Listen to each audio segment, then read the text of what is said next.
दोस्तों, आईपीओ एक ऐसा टॉपिक है जो हर इन्वेस्टर को अट्रैक्ट करता है। एवरी वीक एक या दो नए आईपीओ आते हैं और लोग बिना सोचे समझे उसमें अप्लाई कर देते हैं, सिर्फ इस उम्मीद में कि लिस्टिंग गेन मिल जाएंगे। लेकिन आईपीओ कोई लॉटरी टिकट नहीं होता है। आईपीओ एक इन्वेस्टमेंट होता है और इन्वेस्टमेंट हमेशा रिसर्च के साथ ही करना चाहिए। तो इस वीडियो में मैं आपको बताऊंगा वो 5 सबसे इंपॉर्टेंट चीजें जो आपको हर आईपीओ में इन्वेस्ट करने से पहले जरूर देखना और समझना चाहिए। सबसे पहली चीज, कंपनी का बिजनेस मॉडल समझना बहुत जरूरी होता है। सोशल मीडिया के हाइप मत फॉलो करो। सबसे ज्यादा लोग आईपीओ इसलिए लेते हैं क्योंकि वो देखते हैं कि आईपीओ ओवर सब्सक्राइब हो गया है या फिर न्यूज में सुना है ये आईपीओ जबरदस्त लिस्टिंग गेन के साथ लिस्ट होगा।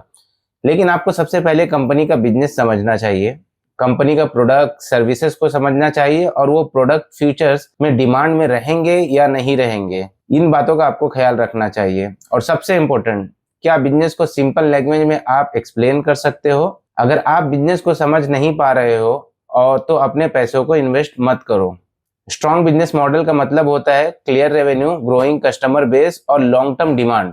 दूसरी सबसे इंपॉर्टेंट चीज जो आईपीओ में आपको देखनी चाहिए वो है कंपनी का फाइनेंशियल रिपोर्ट। हर वो कंपनी जो आईपीओ लाती है उसे डीआरएचपी डॉक्यूमेंट पब्लिकली पब्लिश करना होता है। डीआरएचपी यानी ड्राफ्ट रेड हेरिंग प्रोस्पेक्टस, जो 200 से 300 पेजेस का होता है। आपको सारे 300 पेजेस पढ़ने की जरूरत नहीं है, बस 3 चीजें चेक कर लेना बहुत इंपॉर्टेंट होता है। Number 1 revenue growth, number 2 profit, number 3 debt level.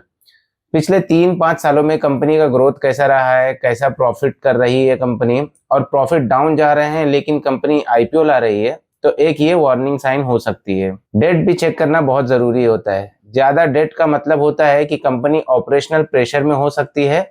Ideally आप उन कंपनी में इन्वेस्ट करो जिनका रेवेन्यू और प्रॉफिट कंसिस्टेंट और स्टेबल हो, कैश फ्लो स्ट्रांग हो और डेट मैनेजेबल हो। तीसरी बात, आईपीओ का वैल्यूएशन रीजनेबल है या ओवर प्राइस्ड है। ये एक रिटेल इन्वेस्टर की सबसे कॉमन मिस्टेक होती है। ब्रांड पॉपुलर हो तो लोग ये समझ बैठते हैं कि आईपीओ भी परफेक्ट होगा, लेकिन बहुत सारे फेमस ब्रांड अपने आईपीओ हाई वैल्यूएशन पर लॉन्च करते हैं और आप हमेशा वैल्यूएशन के पेयर कंपनीज से कंपेयर करो। अगर कॉम्पिटिटर बेटर प्रॉफिट करके लो वैल्यूएशन पर ट्रेड कर रहे हैं तो ओवर प्राइस आईपीओ में लिस्टिंग गेन की पॉसिबिलिटी कम हो जाती है और लॉन्ग टर्म रिस्क बढ़ जाता है।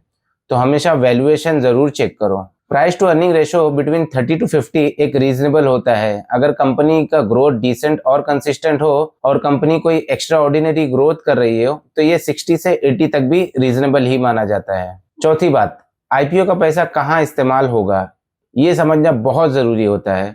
हर कंपनी का ये क्लियरली बताना होता है कि आईपीओ से आने वाले पैसों को कंपनी कहाँ और किस पर्पस के लिए यूज करना चाहती है।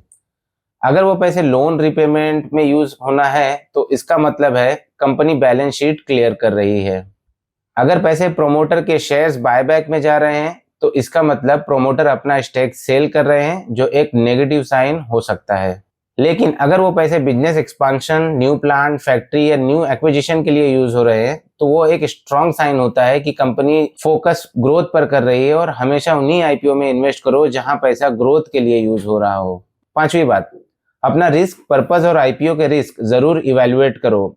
आईपीओ अप्लाई करने से पहले आपको पता होना चाहिए कि आपका गोल क्या है। क्या आप लिस्टिंग गेन चाहते हो या लॉन्ग टर्म इन्वेस्टमेंट के लिए आप इन्वेस्ट करना चाहते हो। लिस्टिंग गेन पूरा डिपेंड करता है कि मार्केट सेंटीमेंट पर। मार्केट मूड खराब हो तो बेस्ट आईपीओ भी रेड में ओपन हो सकता है। लॉन्ग टर्म इन्वेस्टर को कंपनी का competitive advantage, market size and promoter reputation, governance check करना चाहिए। क्या कंपनी किसी लीगल इशू में फंसी है, क्या प्रोमोटर ने शेयर्स प्लेज किए हैं, ये सारी चीजें लॉन्ग टर्म परफॉर्मेंस को बहुत इंपैक्ट करती है। आईपीओ हमेशा आपके फाइनेंशियल गोल और रिस्क एपेटाइट के हिसाब से ही अप्लाई करना चाहिए। तो ये थे वो 5 क्रूशियल पॉइंट जो आपको हर आईपीओ में इन्वेस्ट करने से पहले जरूर चेक करना चाहिए। बिजनेस समझना, फाइनेंशियल हेल्थ चेक करना, वैल्यूएशन कंपेयर करना, फंड्स का अल्टीमेट यूसेज समझना और अपने रिस्क को इवैल्यूएट करना। आईपीओ वेल्थ क्रिएट कर सकते हैं लेकिन सिर्फ तब जब आप सही कंपनी को सही प्राइस पर चूज करते हो। स्मार्ट इन्वेस्टर हर मौका नहीं लेता, सिर्फ सही मौका लेता है।